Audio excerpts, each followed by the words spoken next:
Buen día amigos, bienvenidos a este espacio. Y porque la historia es una necesidad de todos y la historia es presente y no pasado, por eso decimos historia ahora. Y es ahora cuando tenemos el pretexto de una fecha. 15 de octubre de 1793. ¿Qué sucedió? La reina María Antonieta de Austria fue guillotinada en la ciudad de París, en el contexto de la muy convulsa y compleja Revolución Francesa. ¿Por qué esta fecha es relevante? ¿Por qué tendríamos que hablar de esto? Evidentemente es un pretexto, pero también es historia, también es profundidad, también es proceso. María Antonieta es guillotinada después de un largo camino, penoso camino para ella, sin duda, entre la caída del absolutismo tras sobrevenirse la revolución, tras sobrevenirse la lucha del tercer estado, del pueblo llano, la toma de la Bastilla y todo el proceso de la Asamblea Nacional, de la Constitución, etcétera. Pero la situación se pone mucho más crítica cuando la fuga, el intento de fuga de Luis XVI y María Antonieta se viene abajo. Una fuga que se intenta en 1791, fracasa, ya que la intención era, hasta donde sabemos, por lo menos por los detractores de María Antonieta, pues huir a Austria, y ahí es donde se le acusa, evidentemente, de conspirar en contra de Francia, conspirar en contra de la revolución.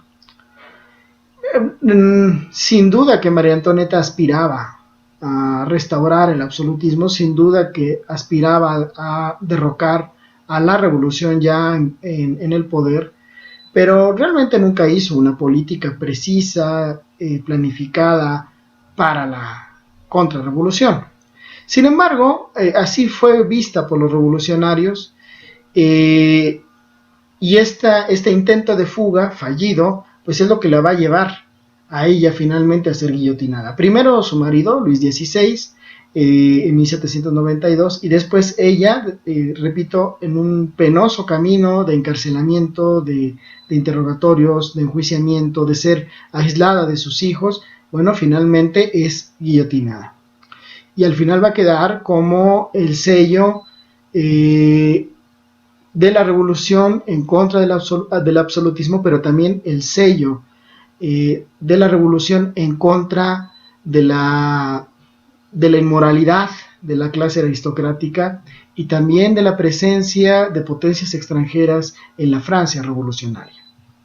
No en balde, como parte de todo el proceso de la revolución en este momento, pues cuando es guillotinada María Antonieta, se declara la guerra de Francia en contra de Austria, que es finalmente una de las principales promotoras para poder después derrocar o destrozar la revolución a partir de las coaliciones de las potencias, en donde también va a participar de manera entusiasta Inglaterra. Pero más allá, pues, del momento histórico, más allá del hecho, ¿qué es lo relevante? ¿Por qué llegamos a momentos trágicos, a momentos tan fuertes como la muerte, en este caso, de María Antonieta? Tenemos que entender que las revoluciones son resultados sociales. Las sociedades demandan cambios permanentemente, constantemente, y mucho más las sociedades modernas, las ya impulsadas por la industrialización, las ya impulsadas por nuevos procesos educativos, donde priva el pensamiento racional, las impulsadas por cambios urbanísticos, comerciales. Esas sociedades modernas van a ser mucho más demandantes de cambios constantes, de distinto tipo, cambios económicos, cambios sociales, cambios políticos e incluso cambios culturales. Son sociedades que se tienen que recrear constantemente y que son sociedades, por su construcción productiva, por su construcción social y política, son sociedades también en constante conflicto. Las revoluciones es un mecanismo entonces para resolver esos enfrentamientos históricos, pero no son el último momento, o no son la única forma. Existen periodos de reforma que pueden, en su momento, evitar los procesos revolucionarios. Sin embargo, cuando las élites gobernantes no ubican los momentos de reforma, pues entonces se desatan precisamente las revoluciones. A nivel internacional, a nivel de Occidente, en el siglo XVIII, pues las dos revoluciones fundamentales, la independencia de las 13 colonias en América y la Revolución Francesa, pues nos dan perfectos ejemplos. Las 13 colonias habían sufrido bastante las consecuencias económicas, las consecuencias sociales de las leyes inglesas, que les implicaban más impuestos, que les implicaban limitaciones al comercio, que les implicaban gastos importantes, incluso para subvencionar la presencia del ejército británico en las 13 colonias. Con lo cual, la autonomía política económica con la que habían surgido y crecido las 13 colonias, pues se venía abajo. Por tanto, los congresos continentales que van a reunir a los delegados de las 13 colonias van a insistir en un primer momento en la reforma.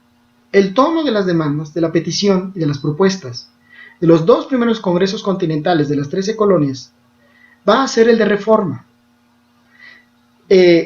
Reclaman que se echen para atrás las leyes inglesas, pero no están en contra de seguir siendo parte del Imperio Británico. Incluso aluden a la figura del rey como el que resuelva al final del día los problemas.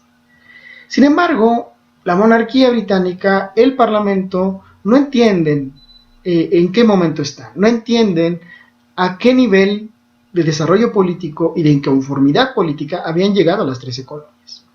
Entonces, al sostenerse en su postura sobre sus leyes y sobre su autoridad, las 13 colonias al final, en el tercer Congreso Continental, pues deciden la declaración de independencia y sobreviene el enfrentamiento ya violento entre británicos y entre los habitantes de las 13 colonias. Y estalla pues la dinámica revolucionaria. En el caso de Francia es igual. La reunión de los 3 estados a la que convoca Luis XVI es un momento precisamente en el que se hubiera esperado, o se podría haber esperado, una mejor actitud política por parte del absolutismo francés para escuchar a su sociedad y en ese sentido resolver, entender fundamentalmente al tercer estado, al pueblo llano, que es el que había sufrido fundamentalmente las consecuencias de pérdidas de cosechas, de aumentos de impuestos, por lo cual los comercios de unos, los salarios de otros, pues se habían venido abajo. Pero otra vez, de nueva cuenta, las clases gobernantes, los grupos gobernantes, en este caso en Francia, no atienden esta demanda. No entienden el sentir y el pensar, en este caso, de la mayor parte de la sociedad. Priva sin duda el espíritu aristocrático, el espíritu elitista de la sociedad monárquica absolutista francesa del siglo XVIII y se desdeña la opinión del pueblo.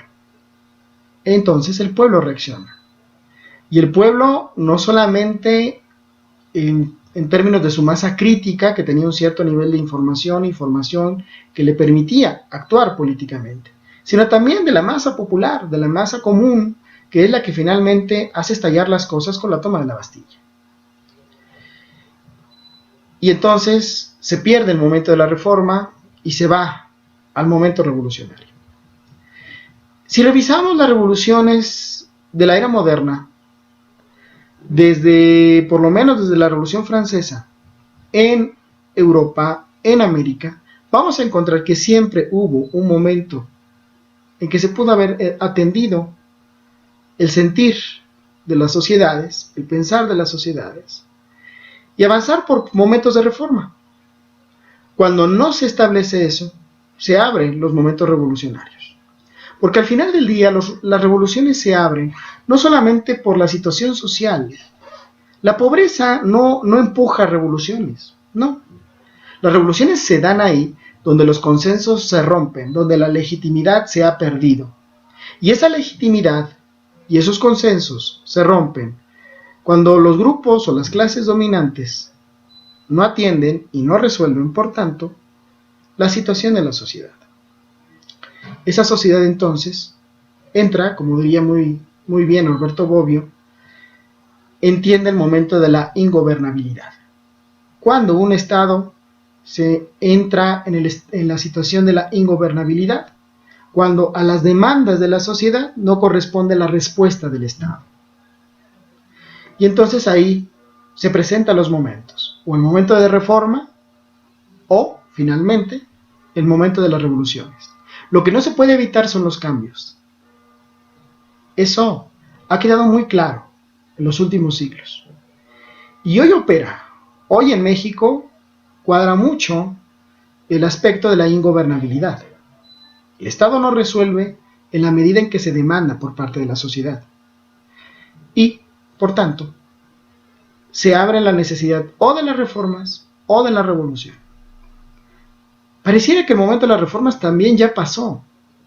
La transición democrática e incluso el Pacto por México no resolvieron el nivel y el volumen de las demandas, el carácter de ellas. ¿Qué se abre entonces históricamente? Habría que reflexionarlo. Pero bueno, hoy la historia nos ha resultado bastante útil para entender los ciclos históricos de las revoluciones y quizás entrever nuestra propia situación.